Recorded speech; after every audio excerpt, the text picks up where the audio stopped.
દાહોદ જિલ્લામાં એક માસૂમ દીકરી જેના માટે પોતાના શિક્ષક, જેને શિક્ષક ભગવાન તરીકે દેખનાર દીકરી પર એ જ આચાર્ય દ્વારા દુષ્કર્મ આચરીને એની હત્યા કરવામાં આવી. દાહોદ પોલીસ દ્વારા રેકોર્ડ બ્રેક 12 દિવસની અંદર આજે કોર્ટમાં ચાર્જશીટ દાખલ કરવામાં આવી છે. Dahod police, FSL, medical team, technical team અને સ્પેશિયલ વકીલ દ્વારા આ 12 દિવસમાં 1700 પાનાની ચાર્જશીટ દાખલ કરીને કોર્ટની અંદર દાખલ કરવામાં આવી.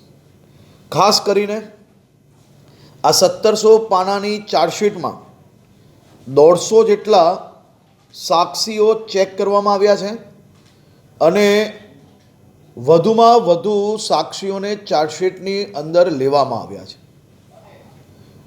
ગુજરાત નહીં પરંતુ દેશના ઇતિહાસમાં ક્યારેય આટલા બધા પ્રકારના ટેસ્ટ, એફએસએલના રિપોર્ટો, ટેકનિકલ રિપોર્ટો અને ઘટના બન્યા પછી પહેલા જ દિવસે સ્પેશિયલ પીપીની નિમણૂક થાય અને સંપૂર્ણ ચાર્જશીટ દરમિયાન સ્પેશિયલ પીપી ત્યાં પોતે હાજર રહે તેવી પહેલી ઘટના હશે. એફએસએલના અનેક નવી ટેકનોલોજીઓનો ઉપયોગ કરીને રિપોર્ટો બી આમાં એડ કરવામાં આવ્યા છે. ચાર્જશીટમાં ડિજિટલ એનાલિસિસ, હ્યુમન જે સાક્ષી હતા તે, forensic DNA analysis, forensics biological analysis અને ખાસ કરીને એપિથેલિયલ ટેસ્ટ બી આની અંદર કરવામાં આવ્યો છે. એપિથેલિયલ ટેસ્ટ એ ખૂબ જ જૂજ એટલે કે ક્યારેક જ આ ટેસ્ટનો ઉપયોગ કરવામાં આવતો હોય છે અને આ ટેસ્ટ એક બીજી વ્યક્તિની ચામડી એટલે કે કોઈ વ્યક્તિ ગલે બી લાગે અને કોઈ વ્યક્તિ જોર જબરદસ્તી કોઈ પર કોઈ ગલે લાગવાનો પ્રયત્ન કરતા હોય ત્યારે જે ચામડીનું જે મિલન થયું હોય એ એપિથેલિયલ કોષોના સ્તોત્ર હેઠળ ત્વચા, મોઢાના અંદરથી લાલી એટલે કે ઓરલ સ્વેબ, થૂક, લોહી, યોનિ સ્ત્રાવ, થૂક તથા પેઢાની અંદરથી મળેલ નાની માત્રાના નમૂનાઓ આવે છે. આ ટેસ્ટ બી પોઝિટિવ પ્રાપ્ત થયો છે.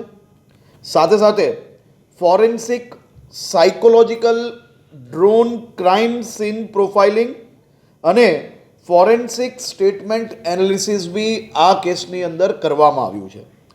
ફોરેન્સિક કેમિસ્ટ્રી, બાળકીમાં ઝેરની હાજરી હતી કે નહીં તેનો પણ ટેસ્ટ આની અંદર કરવામાં આવ્યો છે. આ ખૂબ જ મહત્ત્વનું, આ કિસ્સાની અંદર આ ટેસ્ટ ખૂબ જ મહત્ત્વનો હતો.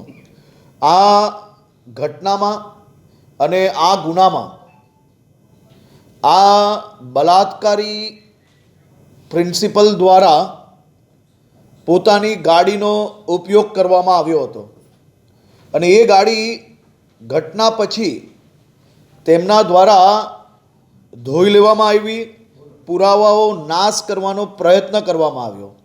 પરંતુ ફોરેન્સિક વ્હીકલ એનાલિસિસ આપણે ત્યાંથી જ આ ગાડીને ચલાવીને નહીં પરંતુ ટોઈંગ વેન દ્વારા ફોરેન્સિક લેબ સુધી પહોંચાડી, જેથી ભવિષ્યની અંદર કોર્ટની અંદર પુરાવા જોડે બદલાવ કર્યાનો આરોપ ના લગાડી શકે, એ પ્રકારના કોઈ કિસ્સાઓ ઊભા ના કરી શકે તે માટે ફોરેન્સિક વ્હીકલ એનાલિસિસ કરાવવામાં આવ્યું, જેમાં પુરાવાનો નાશ કરવા ગાડી દોડાવી હતી, પુરાવા નાશ કરવાનો પ્રયત્ન કરેલ છે, તેમાં સફળ રહેલ નથી. આ ટેસ્ટમાં પુરવાર થયેલ છે. ફોરેન્સિક ટોક્સિકોલોજી આ બી એક ખૂબ મહત્ત્વનો ટેસ્ટ છે. આ લેબ ટેસ્ટની અંદર આનો બી ઉપયોગ કરવામાં આવ્યો છે.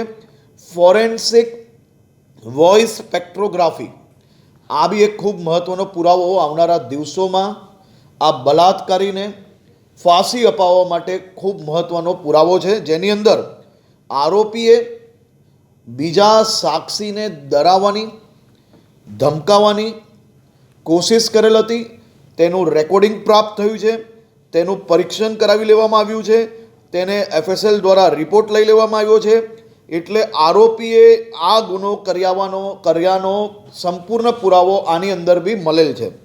આવા બનાવોમાં કોઈ બી વ્યક્તિ કે સાક્ષી ના મળે તો બી આવા વૈજ્ઞાનિક પુરાવાઓ મહત્ત્વના હોય છે અને તેના એવા પુરાવાના ખાસ કરીને એવા પુરાવા મૂકવાથી કોર્ટની અંદર અનેક આવા બલાત્કારીઓને ફાંસીની સજા અપાવવા માટે ગુજરાત પોલીસ એ ભૂતકાળમાં સફળતા પ્રાપ્ત કરી છે.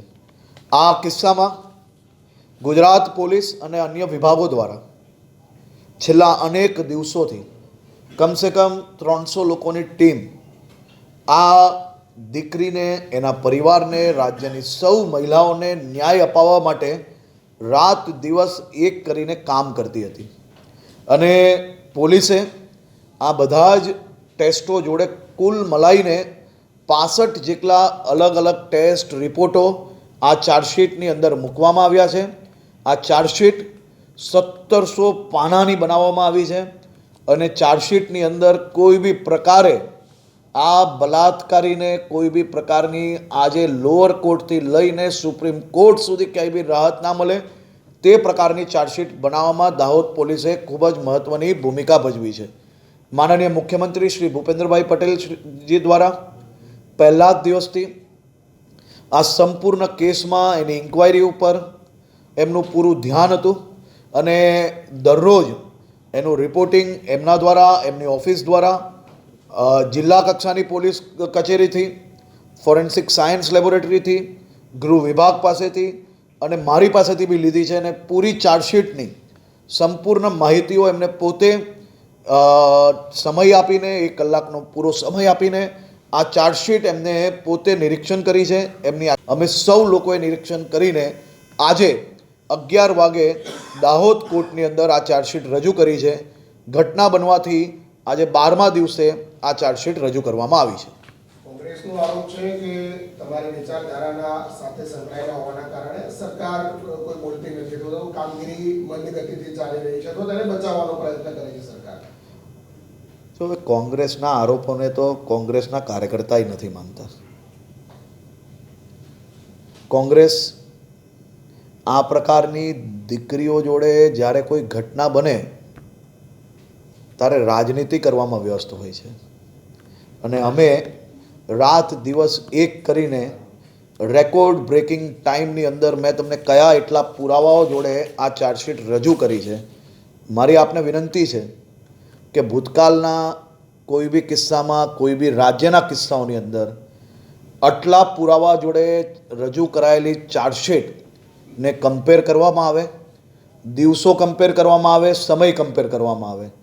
કોંગ્રેસ રાજનીતિ કરવામાં વ્યસ્ત હતી અને અમે આ દીકરીને ન્યાય અપાવવામાં વ્યસ્ત છે.